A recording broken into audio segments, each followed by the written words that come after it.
Her name was Linda. Akron, Ohio, 1962. She zipped herself into her wedding dress from 16 years earlier and didn't think twice. She'd never counted a calorie, never weighed a portion, never skipped a meal to make room for dessert. You've got an app for that now, a scale that talks to your phone, a protein target before you've buttered your toast. Linda just had a kitchen, a clock, and 9 habits so ordinary she never thought to name them. Neither did anyone on her street, because every woman within 4 houses lived the same way. It was simply what a normal week looked like. Then the industry arrived. The habits didn't disappear because something better came along. They disappeared because something more profitable did. Habits became products. Products became programs that tracked the products. This video is those 9 habits.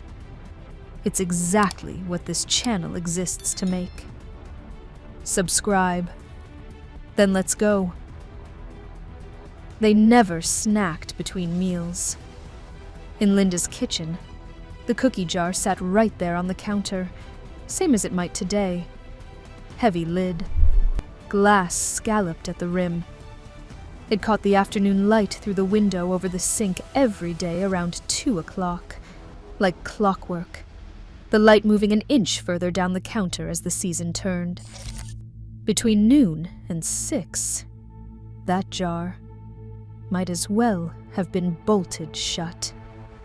Linda walked past it a dozen times a day, drying her hands on her apron, putting away the good dishes, talking on the phone with the cord stretched halfway across the kitchen, and she never once broke stride to lift the lid.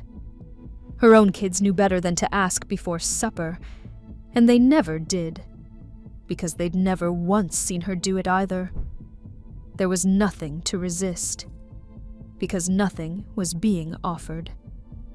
The hours between breakfast and lunch and supper, belonged to something else entirely. The wash, the ironing.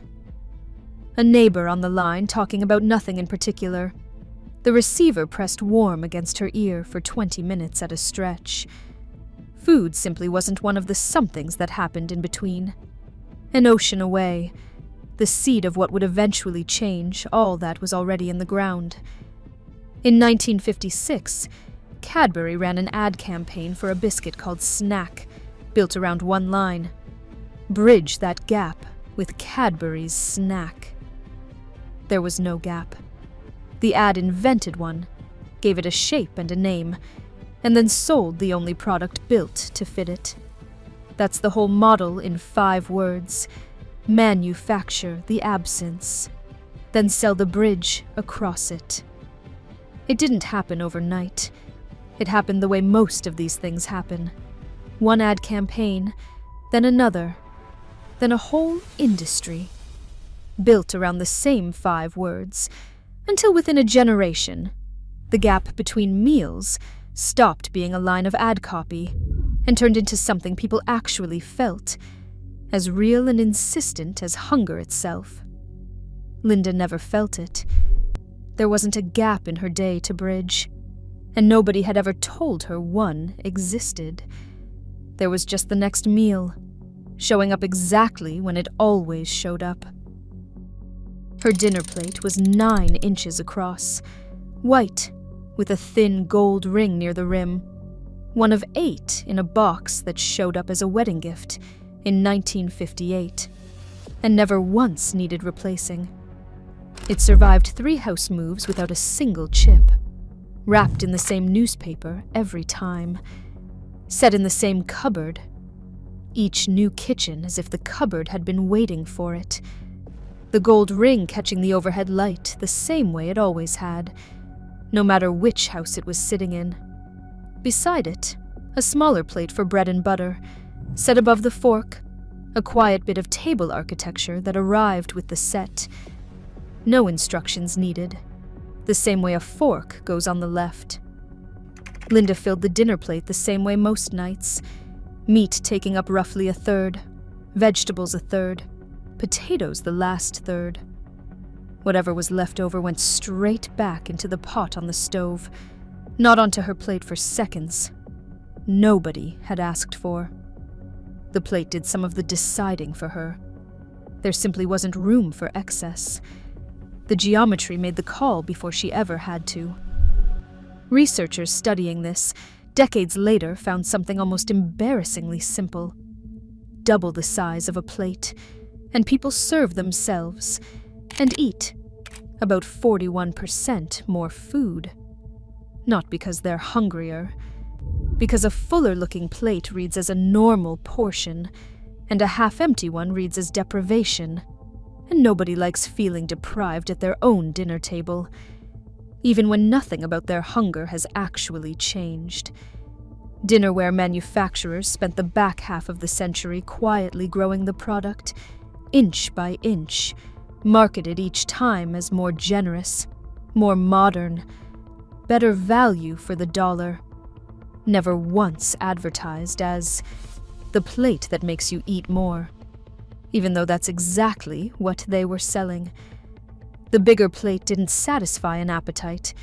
It manufactured the appearance of one, then took credit for filling it. Linda set the table the same way every night, gold ring catching the light, the bread plate above the fork, everything in its place before anyone sat down. The geometry never changed. Neither did dinner. She drank her Coca-Cola from a 6.5-ounce bottle, and one was plenty. The glass stayed cold enough to sting her fingers for the first few seconds, curved in at the waist the way every bottle on the delivery truck was curved, beads of condensation already running down toward her wrist before she'd taken the first sip. She'd drink it standing right there at the kitchen counter. Finished. Done. The empty bottle rinsed and set by the door for the deposit man. Sometimes she'd split one with her sister on a hot afternoon. 2 glasses, half each, and neither of them ever thought to want more than that. It wasn't rationing. It was simply the size the drink came in. For most of the company's history up to that point, 6.5 ounces was the only size Coca-Cola sold. No smaller option to feel virtuous about. No bigger one sitting there to tempt her. The pressure that would eventually change all that had already started, decades before Linda ever opened a bottle. Back in 1934, Pepsi built its entire rise around one idea: 12 ounces for a nickel, the same price Coke charged for half that amount. It worked, and it never really stopped working. Soda fountain cups that held around 7 ounces in the early 1950s held 16 by the time Linda was doing her own grocery shopping, and would hit 21 ounces by the mid-1970s, a number that would have seemed absurd to her. 3.5 of her own bottles poured into one cup, meant for one person, meant to be finished in one sitting. Nobody voted on this. No health board signed off on it. One company offered more for the same price.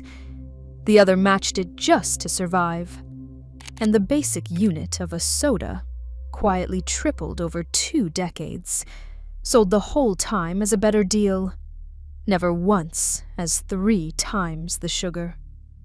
Linda's empty bottle went back out to the porch the next morning, set beside the milk box, both of them waiting on the same truck. The delivery man left a full one standing in the early sun.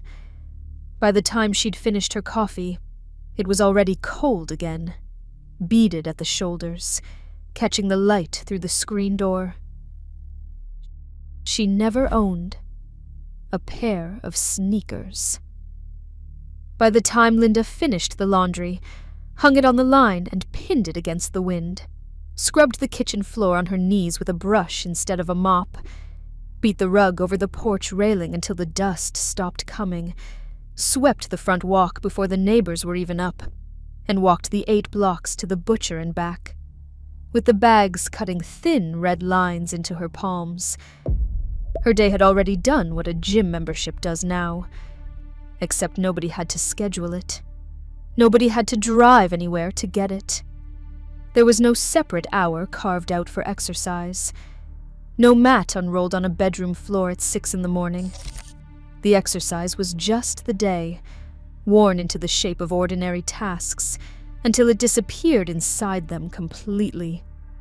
Researchers who studied time-use diaries spanning 1965 to 2010 found that women in the mid-1960s burned roughly 857 calories a day on housework alone.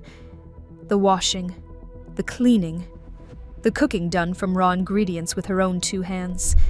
By 2010, that number had dropped by close to 200 calories. Not because women got lazier, because the machines started doing more, and the houses simply stopped demanding as much. 1 car per household usually meant somebody walked, and it was almost always her. The convenience industry spent the following decades quietly engineering effort out of daily life, one appliance at a time. The dishwasher, the clothes dryer, even the remote control that meant you no longer had to stand up to change a channel. And then, having taken the movement away, piece by piece, room by room, it sold the movement back, repackaged, scheduled, complete with its own membership fee and its own parking lot. The thing it was selling had already existed, for free, built right into an ordinary Tuesday. Linda sat on the porch some evenings with her feet up, genuinely tired. The good kind. The kind that comes from a day spent doing something instead of nothing. The kind that asks nothing of you the next morning except to do it all again, the same way it always had. She never once called it a workout. She never called it anything at all. Nothing in her pantry arrived already cooked. Flour in a tin, dried beans in a jar, a slab of bacon wrapped in butcher's paper, potatoes still wearing their dirt from the cellar bin, a basket of tomatoes ripening on the windowsill, because that was the only place warm enough to finish them, a row of canning jars from last summer's garden, lined up in the order she'd filled them. Linda's pantry held ingredients, not meals, raw materials waiting for her hands to turn them into something, rather than products waiting only to be unwrapped. There was one single shelf for the things that came ready-made, a can of soup, a box of crackers. Nothing more dramatic than that. Dinner was a decision made from scratch. Every evening, the onions chopped fine the way her mother had taught her.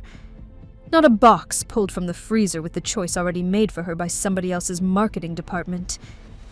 That wasn't an accident of taste. It was simply the timing.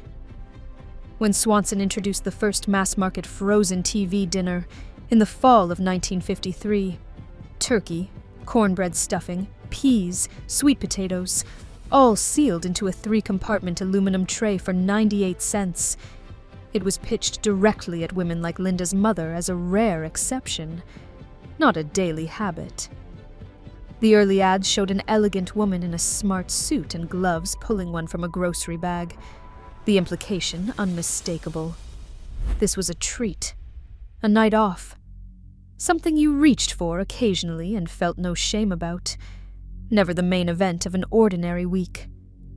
The company sold 10 million of them in 1954 alone, and the trays kept stacking up in freezers across the country, year after year, until reaching for one too often no longer carried any social cost at all. A shift that took less than a generation to complete. Linda pulled the flour tin off the shelf, the same one she'd had since before the kids were born, the lid leaving a faint white ring on her palm the way it always did. She tipped it over the bowl and began. She never thought of eating as something to manage. There was no scale in Linda's bathroom, no chart taped inside a cupboard door, no number waiting for her each morning to tell her how the day was going to go. She'd stand at the stove in the gold evening light, lift the lid off the pot, Breathe in whatever was simmering. Onions, maybe a bay leaf, something her mother had taught her by smell rather than measurement. Decide if it needed 10 more minutes, put the lid back, and go set the table while it finished. The radio played low in the next room, the same station it always played, and nobody was listening so much as letting it fill the silence. That was the whole of the system. Her nose, her eyes, the clock on the wall. Eating, for her, carried exactly as much structure as breathing did. Nobody had ever suggested it needed more. Then the industry arrived, in the unlikeliest of places. In 1961, a Queens housewife named Jean Nidetch started hosting informal meetings in her own living room. Women gathering to talk through their weight struggles together, the way you'd talk through anything else over coffee. The chairs pulled in from the kitchen, an extra one borrowed from next door when the group got too big for the couch. It started small, a handful of friends, no fee, no formal program. By May of 1963, it had turned into something else entirely.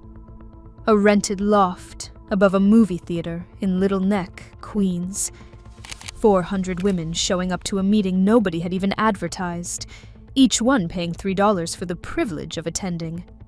By 1970, Weight Watchers was bringing in $8 million a year. What started as women helping each other for free became something else the moment it picked up a name, a fee schedule, and a head office. The living room in Queens was real, and so was the relief those women felt finding each other after years of feeling alone with it. But what grew out of it wasn't a living room anymore. It was a business, charging women, meeting after meeting, week after week, for access to a feeling they used to just have, free, in their own kitchens, with nobody collecting a dime for it. Linda put the lid back on the pot. The radio played on in the next room. 10 more minutes. She drank water. When she was thirsty. That was the entire rule, and she never once thought of it as one. The kitchen tap ran cold enough in the mornings to fog the outside of the glass within a few seconds, the pipes groaning once before the water finally ran clear. Linda would stand at the sink and drink it straight down. No ice required, no flavor needed. The faucet handle squeaking the same 2 notes it always squeaked. The same glass she'd grab off the same shelf without even looking. If she wanted something sweet later in the day, she had it. A slice of something. A square of chocolate. And then she stopped. There was no beverage standing in for the wanting. The wanting and the having were the same simple motion. By the time diet soft drinks reached real popularity, the artificial sweeteners inside them had a job to do that was almost poetic in its irony. Sell the appearance of restraint to women who, a decade earlier, hadn't needed to perform restraint at all. Diet Right, and the brands that followed it, built entire marketing campaigns throughout the late 1960s and into the 70s around slim, composed women holding the bottle at just the right angle, the bottle itself practically standing in for the body it was promising, the condensation on the can doing more work than the chemistry inside it. Nutritionists studying the new sweeteners at the time were already raising quiet doubts about whether the drinks did what the advertising implied, whether pulling the sugar out of a soda meaningfully changed anyone's weight at all, given everything else still sitting on the table. The doubts didn't slow the marketing down one bit. The product wasn't really selling a beverage. It was selling a feeling Linda had simply lived inside, unpurchased, every day of her life, no can or label required to prove it. Linda's glass went back in the cupboard, empty, rinsed, upside down to dry next to the others. She turned off the tap. Outside, the morning was already going. One candy bar. One size. No decision required. Walk into the corner drugstore in Linda's neighborhood in 1962, and the candy rack held bars in exactly one size each. A nickel's worth of chocolate, displayed flat in a wooden tray right by the register. The bell over the door still ringing from the last customer. The soda fountain hissing softly somewhere behind the counter. No smaller version to feel proud of. No larger one sitting beside it to feel tempted by. You picked Hershey's, or you picked whatever was sitting next to it. The decision ended there, in under 3 seconds, the way most decisions did. The vocabulary that would eventually complicate that decision was already creeping in from another industry entirely. King size started life describing cigarettes in 1939, a marketing term invented by tobacco companies to suggest more value, more substance, more of whatever you were already buying. The same word doing the same job whether it sat on a cigarette pack or a candy wrapper. By the mid-1950s, it had crossed over into candy. By the late 1960s, Mars was selling smaller, junior bars right alongside its standard ones. And in 1971, the company would trademark an entirely new size category, fun size, built specifically to sit at the opposite end of the same shelf. The industry didn't just add options, it created the discomfort of choosing wrong. First, too small, and you seem cheap. Too big, and you seem indulgent. And only then did it sell you the reassurance of a label to settle the question for you, right there on the wrapper, so you'd never have to think too hard about it again. King for generous, junior for restrained, fun for guilt-free. The same 5 cents of chocolate, suddenly requiring an identity decision before anyone had even unwrapped it. Linda paid her nickel, tucked the bar into her coat pocket, and walked back out into the afternoon. The door swung shut behind her. The bell rang once. She didn't look back. She never once wrote down what she ate. Not a number, not a total, not a running tally kept anywhere, not in a notebook by the stove, not on a chalkboard by the icebox. Nowhere at all. When Linda finished a meal, she finished it because she was full and pushed her chair back, and that was that. No second-guessing the decision once it was made. The same simple signal her body had been sending, and she'd been listening to, since she was a child. No app standing between the feeling and the response. No progress bar to satisfy before she was allowed to push back her chair. The tracking industry needed her to feel uncertain about whether she was eating well before it could ever sell her the certainty of a number, manufacturing the doubt first, and pricing the proof second. Today, the average phone carries dozens of calorie tracking apps, a meaningful slice of a wellness industry worth billions, each one asking you to log, measure, and account for something Linda's whole street managed without a single spreadsheet between them, without a single argument over whose app was more accurate.